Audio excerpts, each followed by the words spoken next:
Gathered for a history lesson at One Gainesville Park this afternoon, TV 20's Kayla Lewis boils down the history of turpentine and black farmers in Alachua County.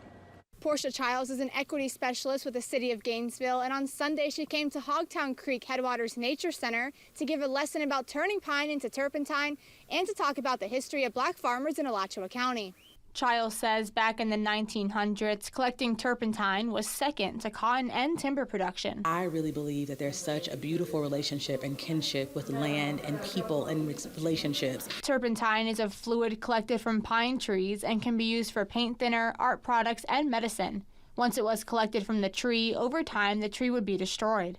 I remember my grandmother, who grew up in rural Louisiana as a sharecrop farmer, talking about when she got sick, her grandmother would use castor oil and turpentine to heal things. They used it for blisters. They used it for external and internal uses. She says that between 1910 and 1914, the Florida Pine Company made more than $345,000 from black men and women who were released from prison and then worked basically for free. And just time and time again, you see black agricultural leaders come up and come through, and we really want to highlight those things because they change the landscape and the economics and how we do and practice things. Everything from being strong rice farmers coming from West Africa to being able to understand the usage of plants. The next Perspectives in the Park is scheduled for Sunday, March 3rd, and will be about exploring the native wildflowers of North Florida. In Gainesville, Kayla Lewis, TV 20 News.